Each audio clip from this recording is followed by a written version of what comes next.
Hello everyone and welcome back to a short reviews video for January and February 2021. Yes, 2 months back to back because there was not that much material from each month that caught my attention. It is something usual that happens. You usually don't get that many releases in the first months of a year. There were certainly though in such a short period of time some great albums that came out, but this, as you know, is a section where I talk about some albums where I didn't really feel that I had that many things to talk about in order to make a full review out of them. So we have a couple of albums and EPs over here that just go from decent to bad, and so let's just jump straight into this video. The new album of Kobaryo is an absolute mess. It is extremely chaotic and I just really like how this album just shifts so many genres. Like, this is certainly possibly one of the most genre baiting albums I've heard. Like,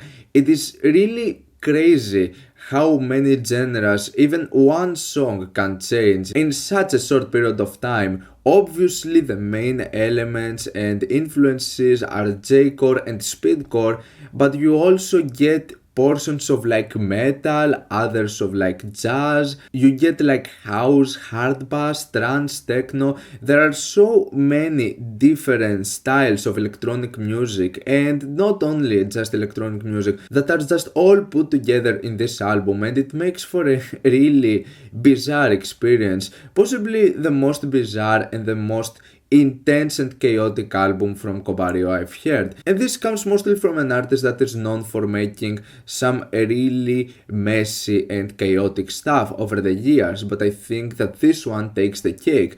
However, in terms of the ideas, I don't think that this album, with the exception of some nice highlights, I don't think that this album in particular goes beyond that, goes beyond just some decent moments. Like anything about it, from the sound, the production, the structures, it just stays into something decent, and this is why I wouldn't say that it's one of his most significant releases in my opinion when it comes to full-length albums. I think that Kobaryo has managed to do some more compelling material compared to Super Dream Zone, but for what it is, I really like it for just how out there this whole thing is. Speaking of like J-core, we also have a brand new release of Red Alice, Overload. Now the thing is though that as far as I have enjoyed some of the first material that I've heard from Red Alice, which I think that they're pretty good for what they are, just having this combination of like J-core and happy hardcore, I can't help but think that some of his later stuff just sound really boring and extremely forgettable, and Overload is certainly not an exception. Like, there's not a punch to it or something that is really all that intriguing. I just feel that this is such a forgettable album with not that much to it. I wasn't as interested to it as I would hope for. Emma Ruth Rundle and Thou are back collaborating for a new EP, which in my opinion it doesn't come even close to having the quality of some of the material that were presented in the full-length album the previous year. It's one of those cases where in terms of Thou, I think that this is one of those really sort of unimaginative works that they do, kind of predictable of what we were about to get, and certainly not something that I see myself ever coming back to. This was just quite forgettable for what it was. Portrayal of Guilt is a band that just recently got into my radar, and I feel that it's a pretty interesting combination of sounds that they have. It is like a combination of screamo with elements of black metal, and so it makes for a really interesting release. I think there are certainly some really nice elements to it, and as far as at the first tracks I couldn't really see the resemblance with like some black metal material, I think that towards the second half we get some really intriguing and intense moments that rely on some intense blast beats and tremolo picking, but other than that I feel that the sound of this thing is pretty okay. and it's an album that is pretty short, which is a really good thing, like it doesn't go for over 30 minutes, but I still haven't found something that like really amazed me. I just find it to be a decent and okay release for what it is and what it tries to do, but that's pretty much all about it. Okay, at this point I am just done with whatever Scarlxrd is going to do. Like, I don't care anymore because this guy has been releasing the same album over and over again. I was just fine when he released the first Doom album. I thought it was pretty similar with some of the stuff that he did with some of his previous efforts, but I still thought that this was the most compelling and the greatest one. However, after this point we immediately got another album that was like pretty much the same thing, and after this point I really stopped caring and paying attention to whatever Scarlxrd had to do, because he would constantly put more and more releases, and I was like, I'm pretty sure I'm going to just listen to the same thing over and over again, so I'm not even going to bother. When Doom 2 was announced, I was like, okay, we might actually get something different or something better over here, but don't let that fool you. This is just a carbon copy of everything that he does over the past couple of years. There is literally no development to his sound, to his style, to his flow, his rapping, whatsoever. Everything just sounds exactly the same. He's just repeating the same ideas over and over again, and this thing is like almost 21 tracks and 50 minutes of material. This is like way too long for being so repetitive and so one-dimensional. So yeah, after this point I really do not care for what Scarlxrd has to offer, because he just makes the same thing over and over again, and I'm tired of it. I was actually kind of excited to listen to a new Foo Fighters record. I think that it's one of the very few rock bands out there that have managed to stick to their roots but still managing to do some really intriguing albums. Like, I really enjoyed their previous work, and I'm pleasantly surprised for how much of a good consistent discography Foo Fighters have managed to create, and not just being one of those rock bands that just go downhill in more recent years.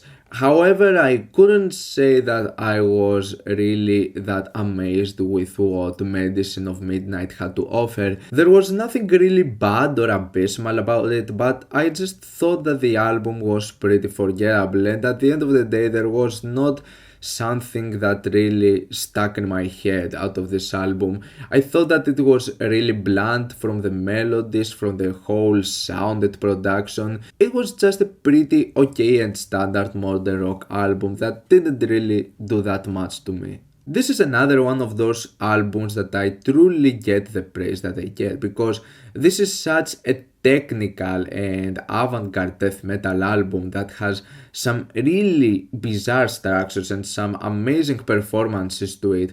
However, it's just another one of those albums in the genre that I cannot see myself coming back to, mainly because I feel that after a while it becomes like pretty one-dimensional and there's not something that I find to be quite engaging. I can't say that I really enjoyed the very first song that would also contain some elements of like modern classical instrumentation that I feel that they would fit amazingly in this whole song. However, other than that, there were just some really lengthy tracks where I was just like, okay, we get the technicality and all of the stuff that are mostly known for like modern standards of technical death metal and nothing more than that. So yeah, I was like, okay, this is a decent album and that's pretty much all about it. I enjoyed it, but not something that I am head over heels for. Another occasion of a really bland and forgettable JPEGMAFIA EP, in my opinion. I couldn't really say that I enjoy this newer direction with a more chill and soothing R&B sounds, and as far as I feel that the first EP had a bit of an intensity to it, some ideas that had the potential of being interesting at least. In this one, I just don't really see anything that special to it. I mean, there are still certainly some intriguing elements of production and sound, and I think that is certainly one of the greatest characteristics in JPEGMAFIA sound. However, the overall vibe, the structures just feel like so bland and unimaginative.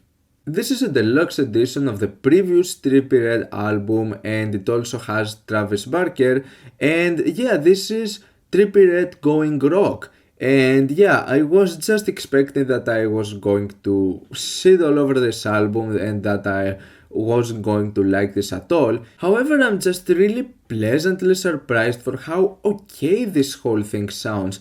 I think that this is actually a pretty decent project and possibly my favorite one from Trippie Redd.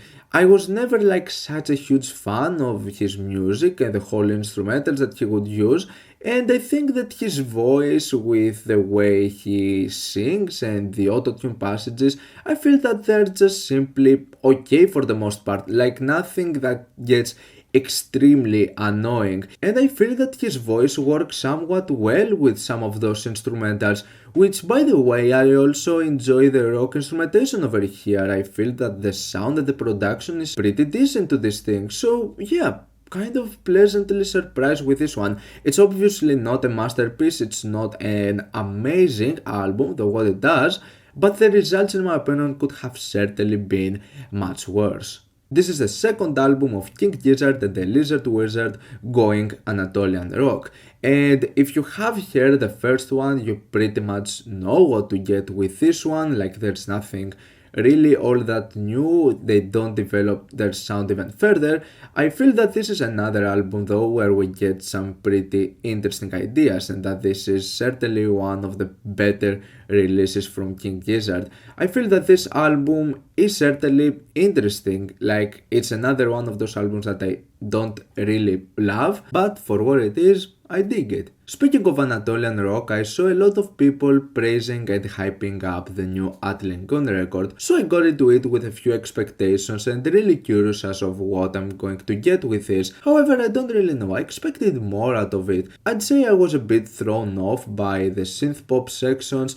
However, other than that, yeah, it's not a bad album whatsoever. I just wanted a bit more out of it, I guess. I didn't leave with the greatest impressions. Still though, a pretty decent work nonetheless. You can just literally go and see one of the many reviews I've done for Controlled Death over the years, and the exact same things would apply for this brand new project over here. Like, if you know the sound of Controlled Death, it's pretty much the exact same thing. You're going to get pretty much the exact same stuff. So yeah, I don't feel like there is the need to just say anything else about that. It is pretty much what you would expect, it is predictable, and I think that this one in particular overstays its welcome. And so that's all I have for the short reviews of January and February 2021. What's your opinion in any of those albums? Like them, dislike them, why, and what do you want me to review next time? Let me know down in the comments. Leave a like if you enjoyed the video, subscribe for more content like this. Thank you for watching,